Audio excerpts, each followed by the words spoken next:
Informasi pendidikan hadir kembali untuk Anda bersama saya Larasati Nur Rahma. Pemirsa, Malam Inspirasi Pendidikan dan Kebudayaan menjadi acara pertama pada pelaksanaan Rembuk Nasional Pendidikan dan Kebudayaan tahun 2017. Sekretaris Jenderal Kemdikbud Didi Suhardi melaporkan secara umum pelaksanaan kegiatan tahunan ini. Kementerian Pendidikan dan Kebudayaan kembali menggelar ajang tahunan Rembuk Nasional Pendidikan dan Kebudayaan 2017 di Gedung Pusdiklat Bojongsari, Depok. Sebagai kegiatan pembuka, Kemdikbud menggelar Malam Inspirasi Pendidikan dan Kebudayaan di Gedung Garuda Pusdiklat. Dalam laporannya, Sekretaris Jenderal Kemdikbud Didi Suhardi mengatakan, acara Malam Inspirasi ini digelar dengan mengundang para tokoh ternama agar mampu memberikan inspirasi dan inovasi pembaharuan sehingga Kemdikbud dapat memberikan pelayanan terbaik dan dirasakan oleh seluruh masyarakat di tanah air.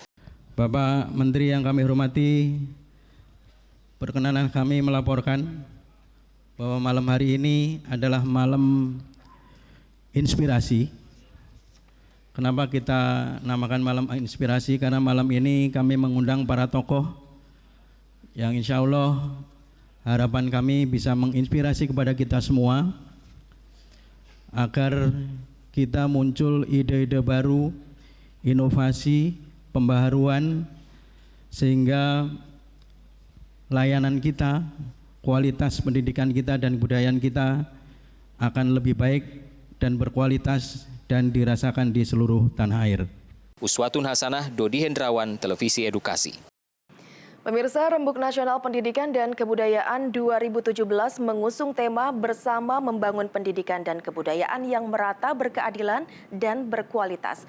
Dalam kesempatan ini, Menteri Pendidikan dan Kebudayaan Muhadjir Effendi juga menyampaikan arah kebijakan dan program strategis Kemdikbud tahun 2017. Berikut ini informasinya untuk Anda.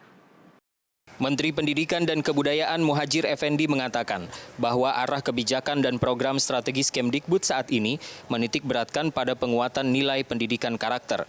Presiden Joko Widodo juga menginstruksikan agar pendidikan ke depannya dapat menjadi lebih baik yang mampu mensinergikan antara pendidikan dengan kebudayaan lokal, sehingga kelak tercipta anak didik yang berkompeten dan siap menghadapi berbagai tantangan.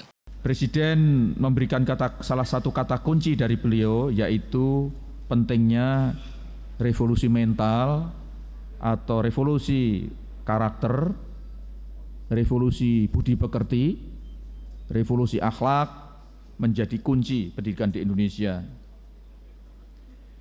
Pendidikan karakter ini bukanlah sekedar program kementerian, pendidikan karakter bukanlah sekedar ide baru dari menteri, sekali lagi saya sampaikan, tetapi ini betul-betul visi dari Presiden dan harus melibatkan semua elemen masyarakat, terutama elemen masyarakat yang memiliki kepedulian di sektor pendidikan. Dengan kata lain, semua kita ini yang hadir adalah merupakan bagian dari kunci strategis bagi tercapainya penguatan pendidikan karakter untuk anak-anak kita. Lalu di mana letak peran kebudayaan? Saya selalu tekankan bahwa kebudayaan bukanlah subordinasi dari pendidikan. Justru kebudayaan adalah merupakan ruh dan payung dari pendidikan. Arah pendidikan kita harus selaras dan diberi sapuan spiritual dari nilai-nilai kebudayaan kita. Oleh karena itu, pada pendidikan karakter ini, muatan budaya, keunggulan lokal, kearifan lokal, kecerdasan lokal mendapatkan ruangan yang harus diberi ruang yang cukup sebesar-besarnya. Tidak hanya itu, Kemdikbud juga akan berfokus pada peningkatan pendidikan vokasi serta upaya meningkatkan keahlian dan profesionalisme guru melalui pelatihan. Uswatun Hasanah, Tim Liputan Televisi Edukasi. Pemirsa, entrepreneur Indonesia yang juga merupakan Ketua Dewan Pertimbangan Apindo Asosiasi Pengusaha Indonesia, Sofyan Wanandi, turut menjadi narasumber dan memberikan inspirasi di bidang pendidikan dan kebudayaan pada ajang RNPK 2017. Sofyan Wanandi berbagi strategi penyelarasan pendidikan kejuruan dengan dunia kerja dan industri. Dalam paparannya di hadapan peserta Rembuk Nasional Pendidikan dan Kebudayaan 2017 yang merupakan pimpinan SKPD bidang pendidikan di provinsi serta kabupaten kota se-Indonesia ini, Sofyan Wanandi mengingatkan pentingnya sumber daya manusia yang memiliki keahlian khusus menghadapi kompetisi global. Tenaga-tenaga SMK, termasuk saya pikir juga di luar bidang Menteri Pendidikan itu, tenaga-tenaga pesantren, yang tentu Departemen Agama yang memimpin itu, juga sama sekali kami melihat itu jarang sekali direkrut oleh kita, industri-industri itu. Karena merasa nak cocok dengan apa yang kita perlukan. Pendidikan mereka dan lain-lain. Ini semua tantangan yang kita harus hadapi bangsa kita ini. Situasi berubah, kita juga harus berubah. Tidak bisa cara-cara kita kembali kepada tradisional. Sistem kita, cara pendidikan kita dan lain-lain, dan kemana kita menuju. Kemana Indonesia ini besok kekuatannya dalam pembangunan ini. Salah satu sudah dikatakan pariwisata. Sebenarnya kita ini harus punya ahli-ahli di macam-macam bidang yang besok menjadi future daripada kita. Ya.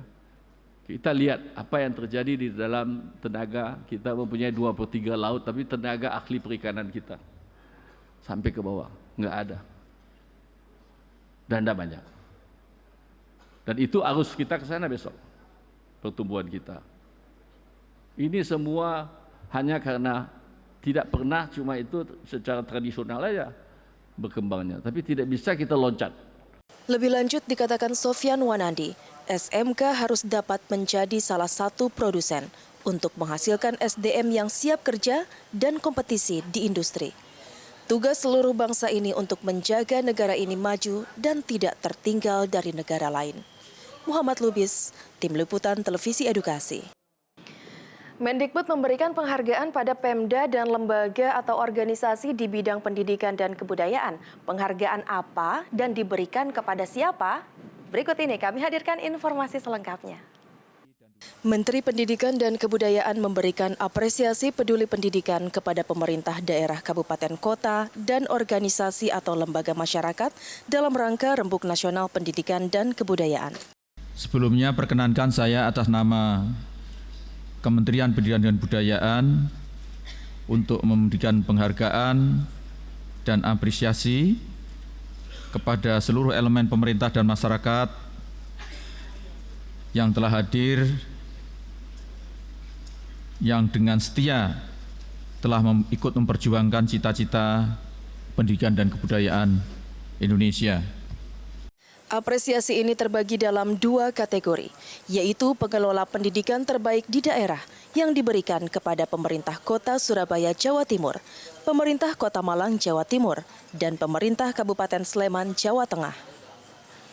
Selain itu, apresiasi juga diberikan pada kategori peran serta organisasi atau lembaga dalam bidang pendidikan, yang diberikan kepada Majelis Pendidikan Dasar dan Menengah Muhammadiyah Jakarta, Yayasan Pendidikan BPK Penabur Jakarta Barat, dan Yayasan Tarakanita Jakarta Pusat. Tim Liputan Televisi Edukasi. Baik pemirsa, kita akan beralih ke informasi lainnya. Namun setelah jeda berikut ini tetaplah bersama kami di Televisi Edukasi, televisi yang santun dan mencerdaskan.